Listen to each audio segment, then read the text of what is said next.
बोलिए भगवान महावीर स्वामी की जय। 3 मार्च 2026 होली के समय चंद्र ग्रहण लगने जा रहा है। इस चंद्र ग्रहण पर आपको क्या क्या सुविधाएं रखनी हैं, कैसे ये चंद्र ग्रहण आपके जीवन में क्या प्रभाव डालेगा, आप जाने। चंद्र ग्रहण किस प्रकार लगता है? जब सूर्य, पृथ्वी और चंद्रमा तीनों एक ही सीध में आ जाते हैं। चंद्रमा के पृथ्वी के नजदीक आ जाता है जब चंद्रमा, तब ग्रहण लगता है चंद्र को, तब उसे चंद्र ग्रहण कहते हैं। जो पृथ्वी की छाया चंद्रमा पर पड़ती है, तो जब पृथ्वी की छाया चंद्रमा पर पड़ती है तो उस समय ग्रहण लगता है। तो ये इस समय होली पर चंद्र ग्रहण, ये ग्रहण कहते हैं कि 100 साल बाद जाकर इस प्रकार का ग्रहण लगता है, जो इस बार होली पर लग रहा है। और हमारे जैन धर्म के अनुसार जो विमान है, क्या है? ये सूर्य चंद्र एक विमान है। इन विमानों के आगे जब कोई भी ग्रह एक दूसरे के आगे आ जाता है, एक ग्रह दूसरे ग्रह के आगे आ जाता है, उसको ढक देता है, तब ग्रहण लगता है। और आपको ये जानना है कि जो ये ग्रहण है, ये क्या क्या प्रभाव डाल रहा है। वैज्ञानिक कहते हैं कि ये ग्रहण है, ये कितनी राशियों के लिए बहुत शुभकारी भी है और कितनी राशियों के लिए ये अशुभकारी भी है। लेकिन जो अशुभकारी है तो आप उसको शुभ में बदल सकते हैं। किस प्रकार? धर्म की ऊर्जा से। अपने आप को धर्म से जोड़ लेंगे, तब हम इन ग्रहों से बच सकते हैं। ये 4 राशियों पर बहुत प्रभाव डाल रहा है ये ग्रहण। सबसे ज्यादा मेष राशि, सिंह राशि, कुंभ राशि और चौथी हमारी वृष राशि। इन 4 राशियों पर बहुत अधिक प्रभाव डाल रहा है ये। तो और ये ग्रहण लग रहा है 3:20 पर ये ग्रहण शुरू होगा और 6:47 पर ये ग्रहण समाप्त हो जाएगा। और ये ग्रहण भारत के अनेक देशों पर, अनेक राज्यों पर देखने को मिल रहा है। ये बहुत बड़ी मात्रा में ग्रहण लग रहा है, इसलिए आपको बहुत सारी सावधानियां बरतनी हैं। बहुत धर्म साधना में अपने आप को लगाना है और ध्यान रखना है आपको कि किस प्रकार आपको एकाग्र चित्त से ध्यान साधना करनी है। सामायिक करें बैठ के। जो ग्रहण लगता है, कहते हैं कि इन दिनों में जो भी आप धार्मिक कार्य करते हो, जो धर्म के जो भी कार्य करते हैं, वो आपके अनंत गुना और दुगने बढ़ जाते हैं। मतलब आप सामायिक संध्या करोगे, पूजा पाठ करोगे, तो वो आपको अनंत गुना फल देने वाली होंगी। तो इसीलिए ग्रहण के समय में आप जितना अधिक धर्म साधना करेंगे, हमारा जैन दर्शन यही कहता है कि जब ग्रहण लगे तो आप सब कुछ छोड़ के सारे सांसारिक कार्यों से निवृत्त होकर सिर्फ अपने आत्म साधना में सामायिक संध्या पाठ जाप इन सब चीजों में लग जाएं। और जब आप इन चीजों में लग जाएंगे तो संसारिक झंझटों से अपने आप ही दूर हो जाएंगे, अपने आप ही साधना में लगे रहेंगे। वैसे भी वैज्ञानिक दृष्टि से कहा गया है कि आप ग्रहण के समय में बहुत सारी चीजें ऐसी हैं, कुछ चीजें ऐसी हैं जिनको ध्यान रखने योग्य बातें हैं, जैसे कि आपको ग्रहण के समय में खाना पीना नहीं है, मतलब अग्नि का कोई भी प्रयोग नहीं करना, आपको कुछ खाना नहीं है। क्यों? क्योंकि उस समय कुछ ऐसे बैक्टीरियाज उत्पन्न हो जाते हैं भोजन में जो आपके जीवन के लिए बहुत हानिकारक सिद्ध हो सकते हैं। ऐसे बैक्टीरियाज जिनको जैन धर्म के अनुसार सूक्ष्म जीव कहते हैं, सूक्ष्म जीव जो बैक्टीरियाज उत्पन्न हो जाते हैं, इसीलिए आपको कुछ भी खाना पीना नहीं है। और साथ में आपको क्या ध्यान रखना है कि आप जो भी गर्भवती महिलाएं हैं वो बाहर ना जाएं। वैसे तो कोई भी बाहर ना जाए, बाहर ना निकले। ग्रहण के समय में कुछ भी अनिष्ट होने की संभावना रह सकती है। इस अनिष्टता को आप अच्छे से ठीक कर सकते हैं धर्म ध्यान संध्या साधना करके।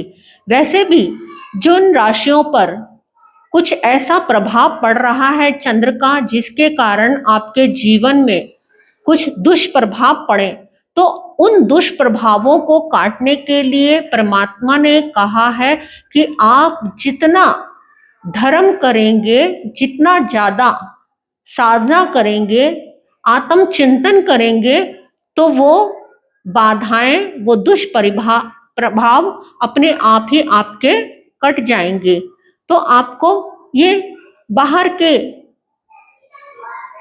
जो प्रभाव है, बाहर के कष्टदायी हैं जो प्रभाव, वो आपके जीवन में कुछ भी प्रभाव डालेंगे ही नहीं जब आप साधना में इतने उतर जाएंगे।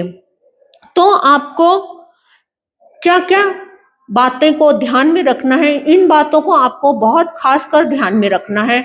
आप बाहर नहीं जाएंगे, खाएंगे पिएंगे नहीं, कुछ ऐसा काम, जैसे कि कहते हैं कुछ लोग ग्रहण को देखने के लिए उतावले होते हैं कि जाएं फटाफट ग्रहण को देखें, तो कहते हैं कि इन आंखों से ग्रहण को नहीं देखना, क्योंकि आंखों पर भी बुरा प्रभाव पड़ सकता है।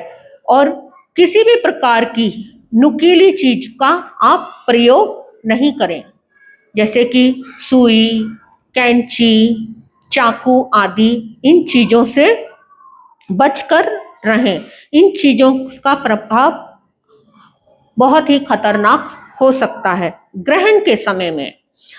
और सबसे मेन बात, जो आज का इंसान हर वक्त फोन लेके बैठता है, जो ये फोन, इनसे जो रेडिएशन निकलती है, जो भी इलेक्ट्रिक चीजें जैसे कि फोन है, कंप्यूटर है, जो भी इलेक्ट्रिक चीजें हैं जिनसे जो रेडिएशन निकलती है वो बहुत ही बुरा प्रभाव डाल सकती हैं आपके शरीर के ऊपर। तो इससे आपको दूर रहना है। और जो ये राशियां आपके मानसिक तनाव जो आपके भीतर पैदा करने वाली हैं, तो वो उस मानसिक तनाव को आप दूर कर सकते हैं। किस प्रकार? क्योंकि चंद्रमा का कनेक्शन किसके साथ है? मन के साथ। और मन हमारा मानसिक परेशानी देता है। अगर मन परेशान हो गया तो मानसिक परेशानी देगा। उस मानसिक परेशानी को दूर करने के लिए आपको कुछ मंत्र जाप करने हैं, कुछ साधना करनी है। इन ग्रहों को शुभ में आप बदल सकते हैं। किस प्रकार? जब आप कुछ मंत्र साधना करेंगे। तो आपको क्या क्या मंत्र साधना करनी है?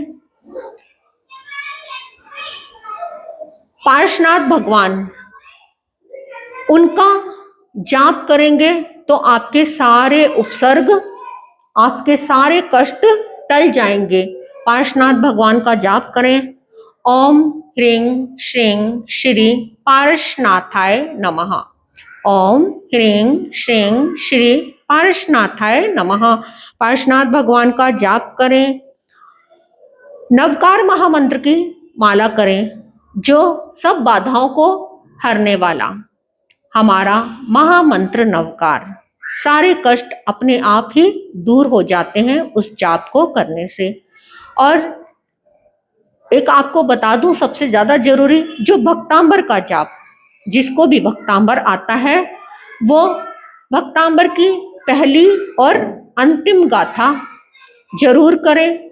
इस पहली और अंतिम गाथा को करने से आपके जो अंदर मानसिक तनाव, उससे आपको छुटकारा मिलेगा और आप स्वस्थ होंगे, मानसिक रूप से दृढ़ बनेंगे और अच्छा, आपके जीवन में बहुत ही शांति देने वाला ये जाप रहेगा।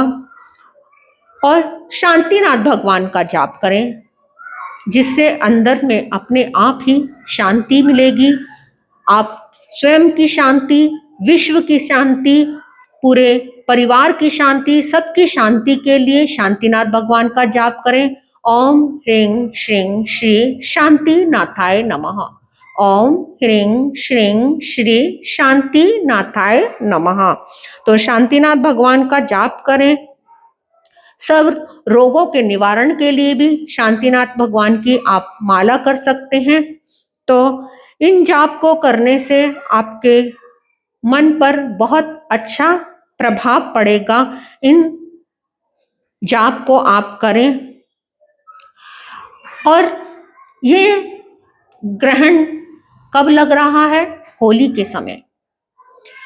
तो होली आप जो रंगों का त्योहार है, इन रंगों से अपने जीवन को रंगित करते हैं, आप रंगों से भरते हैं अपने जीवन को। लेकिन इस बार आप अपने जीवन को रंगेंगे किससे? बाहर के रंगों से नहीं। बाहर का रंग तो आप लगा लेंगे और जब उसको धोने लगते हैं तो बहुत मुश्किल से ये रंग छूटता है और वो रंग उतरता नहीं है। लेकिन आपको अपने जीवन को रंगों से भरना है। कौन से? धर्म के रंग से। अपने अंतर आत्मा को रंगना है आपने धर्म से, धार्मिक क्रियाओं से।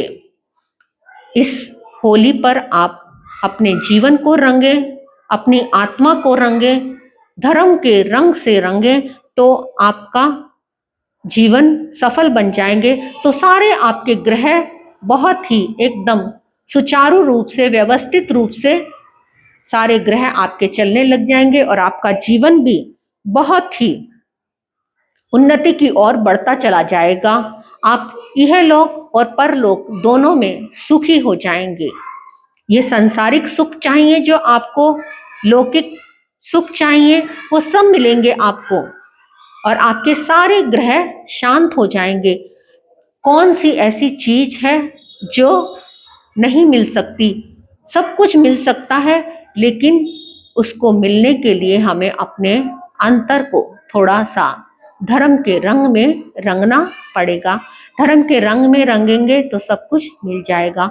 और सबसे मेन बात आपको मैं बता दूं कि ग्रहण के समय में दान करना बहुत ही शुभ माना जाता है। अगर आप दान करेंगे, वैसे तो अपने धर्म में, अपने धर्म में क्या, हर धर्म में कहा गया है कि दान पुण्य जरूर करो।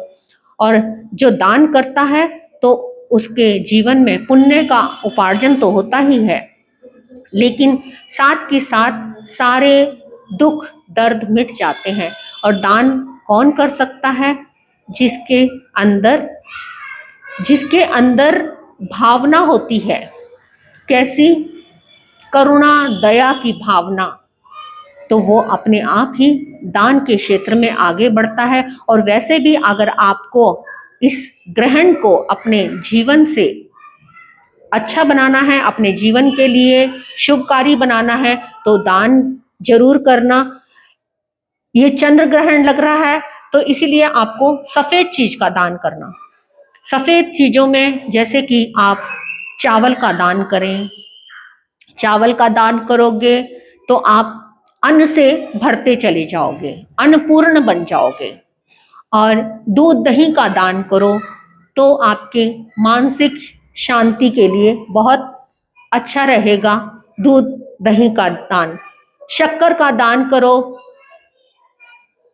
शक्कर का दान करने से आपके जीवन में, आपके रिश्तों में मिठास आएगी और आप बहुत ही खुश रहेंगे। और साथ में सफेद वस्त्र का दान करो। वस्त्रों का दान करने से किसी के जीवन में आप तन ढकने का काम कर पाओगे, तो इसलिए वस्त्र का भी दान कर सकते हैं।